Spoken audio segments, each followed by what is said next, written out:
Amém, amém. Abramos nossas Bíblias, amados. Abramos nossas Bíblias em Atos, capítulo número 11. Atos 11.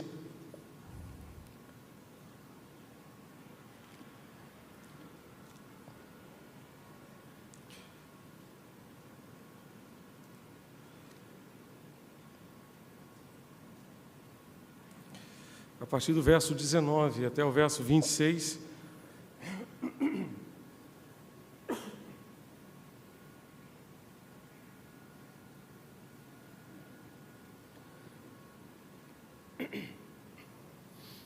Atos 11, de 19 em diante, diz assim a palavra do Senhor: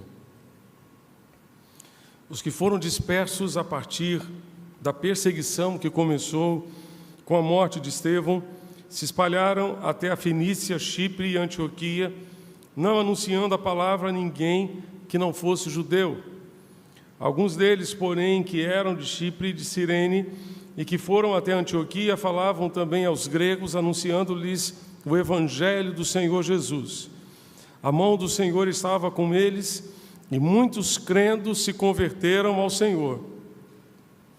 A notícia a respeito deles chegou aos ouvidos da igreja que estava em Jerusalém, e enviaram Barnabé até Antioquia. Quando ele chegou e viu a graça de Deus, ficou muito alegre. E exortava todos aqui com firmeza de coração permanecessem no Senhor, porque era um homem bom, cheio do Espírito Santo e de fé, e muita gente se uniu ao Senhor. Depois Barnabé foi a Tarso à procura de Saulo, e quando o encontrou, levou-o para Antioquia, e durante um ano inteiro se reuniram naquela igreja e ensinaram numerosa multidão. Em Antioquia, os discípulos foram, pela primeira vez, chamados de cristãos. Que Deus abençoe e aplique esta palavra bendita aos nossos corações. Meus amados, esta cidade de Antioquia, onde o Evangelho chegou, aquela época era capital da província romana da Síria, com uma população estimada em 500 mil habitantes, muita gente para aquela época, não é verdade? Era uma bela e cosmopolita cidade, um sinônimo também de imoralidade e luxúria. Era famosa por uma busca deliberada do prazer que se desenvolvia literalmente noite e dia. Em termos modernos, poderíamos descrevê-la como uma cidade enlouquecida pelo jogo, pelas apostas, pelos clubes noturnos, pelos bares noturnos, mas, acima de tudo, era famosa também pelo culto à deusa Dafne. As sacerdotisas do templo de Dafne eram prostitutas sagradas, prostitutas cultuais. Parece incrível que numa cidade como essa, numa cidade onde o pecado imperava, nessa cidade o Evangelho chegou, transformou vidas, transformou multidões, e dali o Evangelho se espalhou tremendamente por tantas e tantas outras partes do mundo. Se você se lembrar de Atos capítulo 13, Barnabé e Paulo foram enviados pela igreja de Antioquia, por essa igreja que nasceu em Antioquia, como missionários. A obra missionária começa a partir de Antioquia. Essa igreja que foi plantada numa cidade luxuriosa, numa cidade onde a depravação moral imperava. Este é o poder do Evangelho. Por isso, os discípulos em Jerusalém, quando tomaram conhecimento do que estava acontecendo em Antioquia, resolveram enviar Barnabé para saber o que estava acontecendo. E quando Barnabé chegou lá, encontrou a graça de Deus, se alegrou em ver a graça de Deus, ver aquilo que o Evangelho da graça de Deus estava fazendo, e o que o Evangelho da graça de Deus faz é simplesmente transformação de vida. É isso que o Evangelho produz, promove no nosso coração. Ele provoca transformação de vida. Barnabé estava vendo aquelas prostitutas cultuais se convertendo, estava vendo as pessoas que gastavam os seus dias e noites vivendo de uma forma dissoluta, sendo transformadas pelo Evangelho, sendo transformadas pelo poder de Deus. E ele se alegrou. Eu queria dizer aos irmãos que o que mais desejamos é ver o fruto do trabalho de Deus em nosso meio. Deus sabe o quanto a nossa equipe tem trabalhado, especialmente nesse período de pandemia. O trabalho não simplesmente aumentou, mas ele talvez tenha dobrado, triplicado. Jornadas intensas de trabalho, mas o que mais desejamos é ver o trabalho de Deus em nosso meio.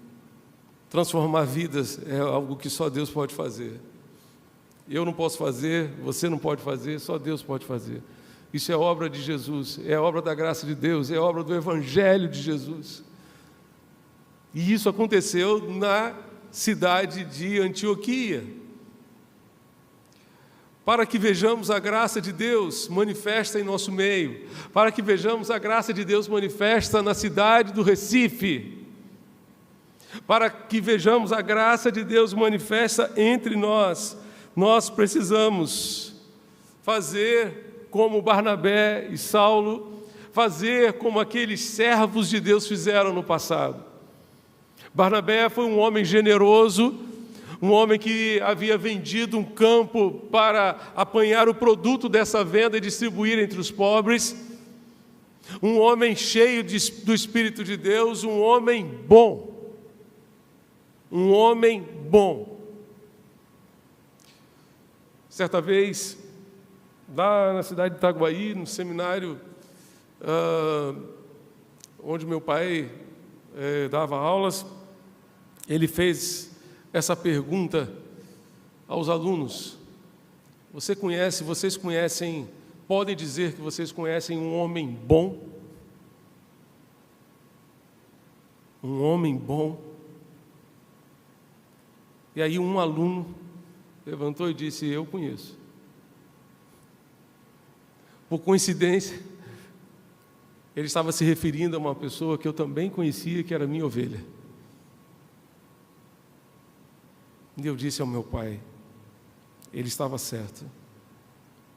De fato, essa pessoa, esse homem, era um homem bom. Hoje já está com Jesus, já está com o Senhor.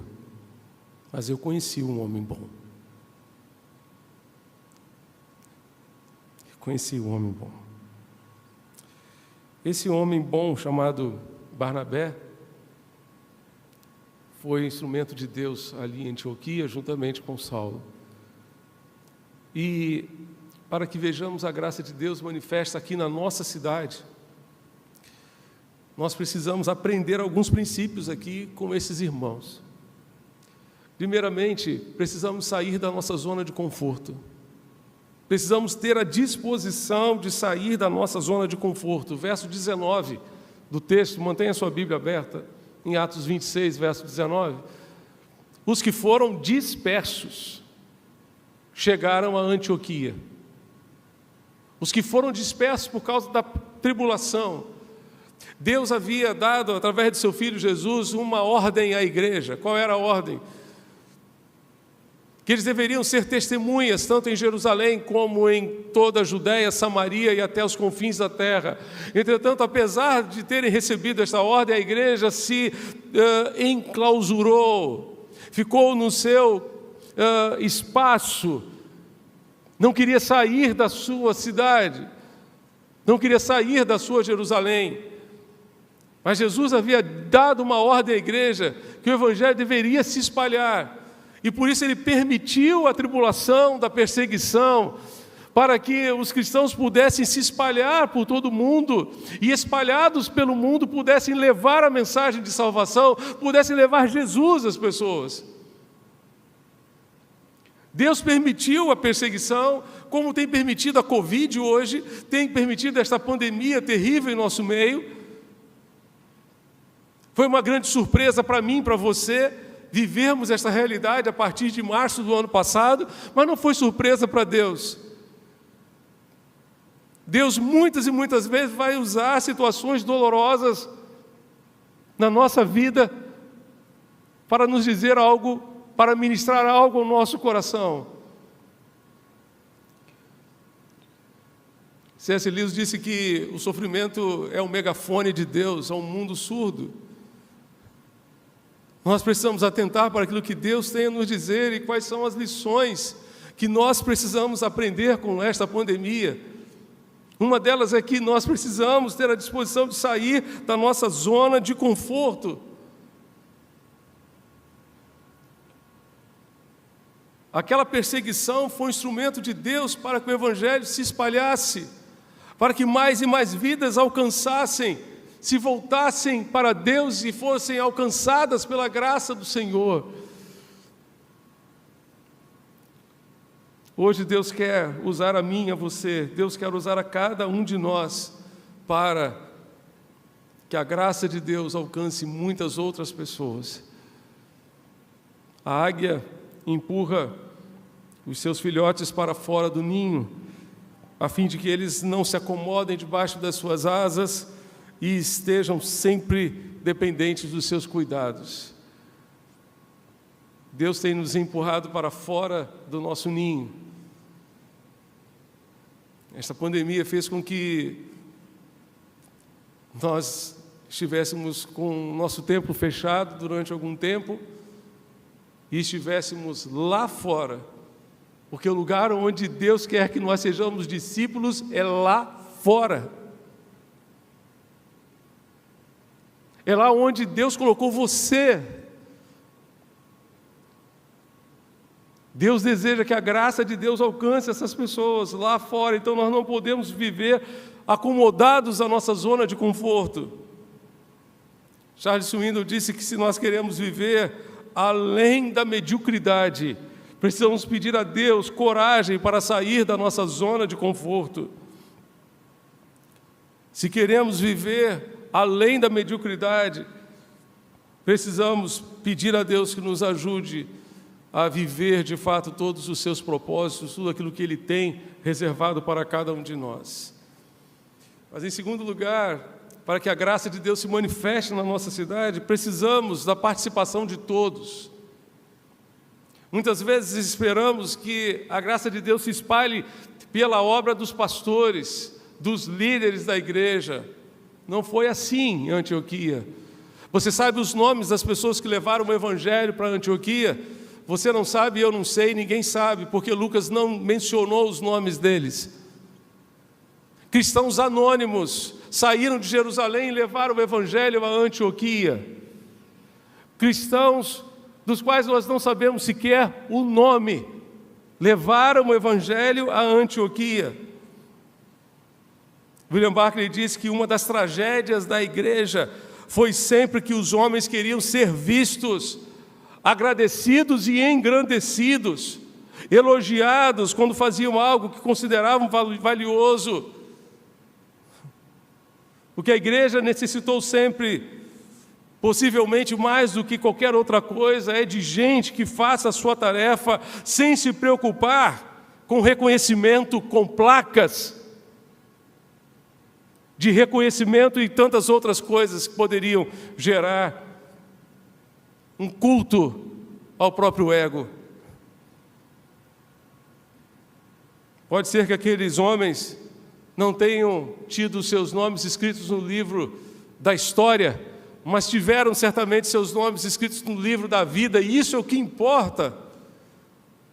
O reconhecimento de fato, irmãos, vai acontecer quando chegarmos lá na eternidade e ouvirmos Jesus nos dizer: bem está, servo bom e fiel.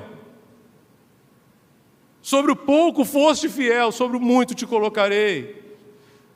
Vinde, benditos de meu Pai, recebei por herança o reino que vos está preparado desde a fundação do mundo.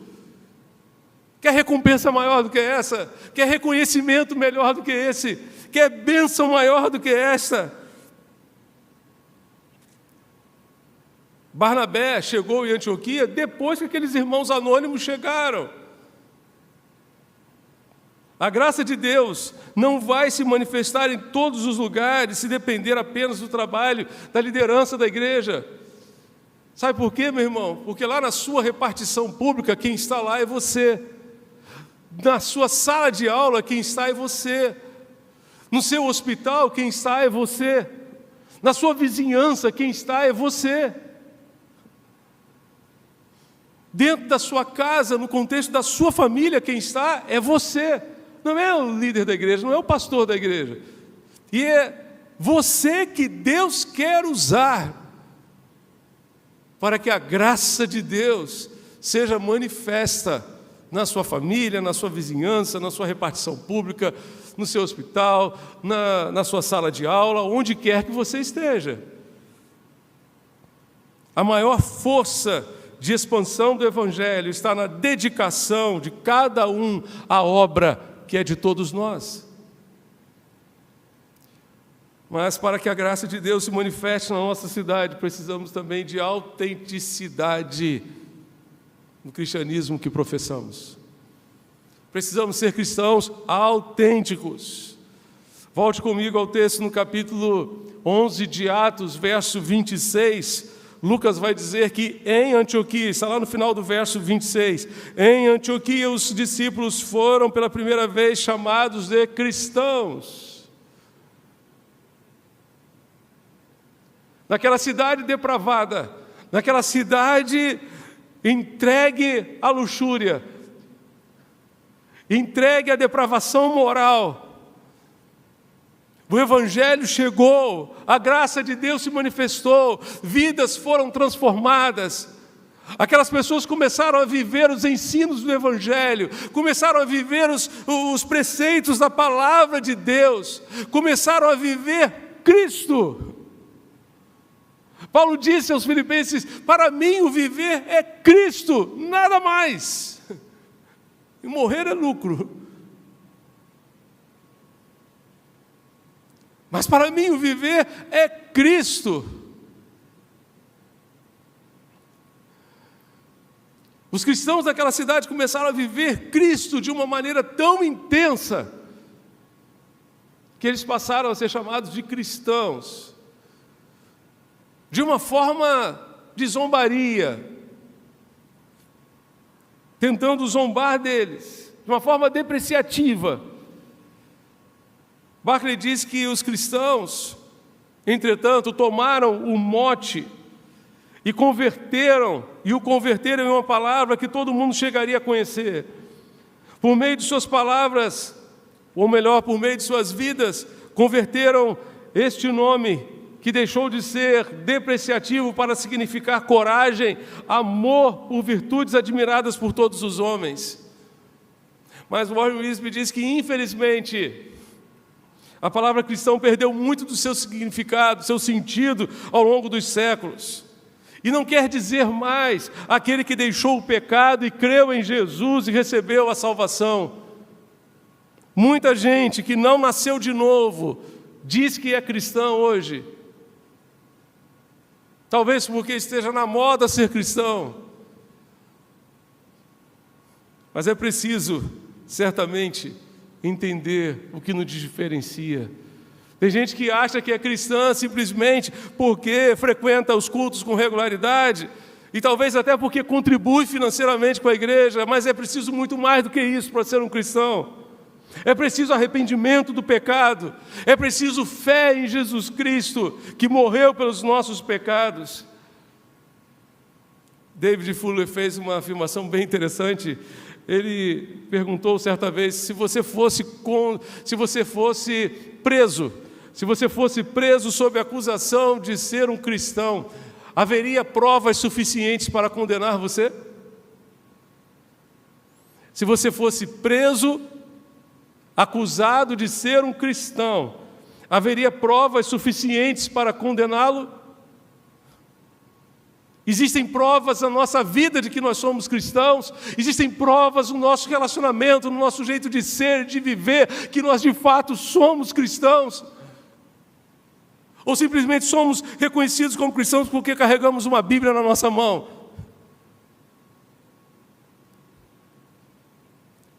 É preciso muito mais do que isso. Deus quer muito mais de nós. Paulo termina a sua carta aos Gálatas dizendo que ninguém mais me moleste, porque eu trago no meu corpo as marcas de Cristo.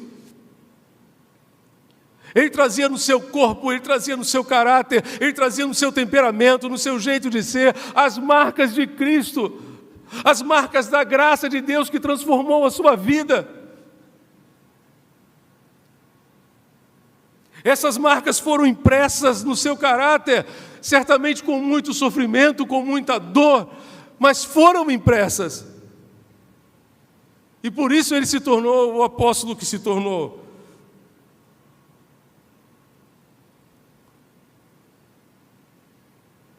Para que a graça de Deus seja manifesta no nosso meio, seja manifesta na nossa cidade, precisamos estar dispostos a sair da nossa zona de conforto.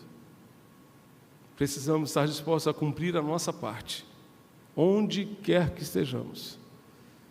E precisamos de autenticidade no cristianismo que professamos. Que Deus, para tanto, nos ajude e nos abençoe. Vamos orar? Pai Celeste, Deus bendito, contempla-nos aqui, Senhor. Nós queremos ver a Tua graça, muito mais do que ver o fruto do nosso trabalho, nós queremos ver o fruto do Teu trabalho, o fruto daquilo que só Tu podes fazer em nosso meio. Tem misericórdia, ó Deus. Tem misericórdia de nós. Ajuda-nos, ó Deus. Dá-nos, ó Deus, disposição em sair da nossa zona de conforto. Dá-nos, ó Deus, disposição, Senhor, em fazer a nossa parte, onde quer que estejamos. E ajuda-nos, ó Deus, a sermos cristãos autênticos, não de fachada,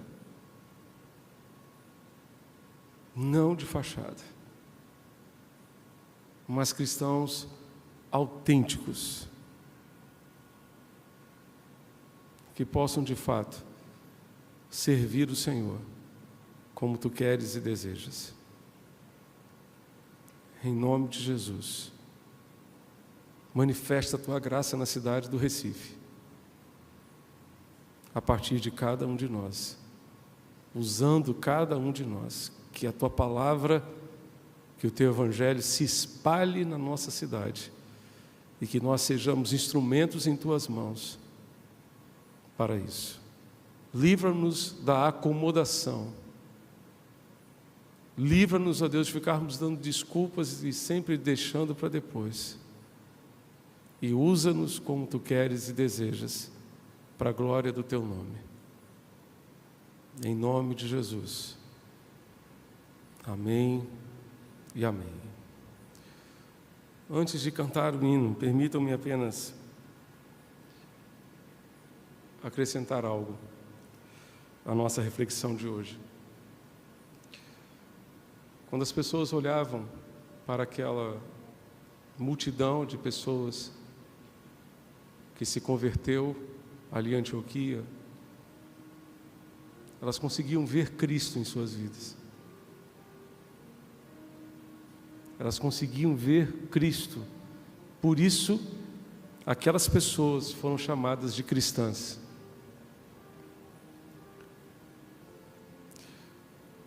Nós temos aqui, no nosso templo, uma fachada linda. As pessoas passam aqui e admiram essa fachada, que neste mês de dezembro está mais bonita ainda. por causa da iluminação de Natal.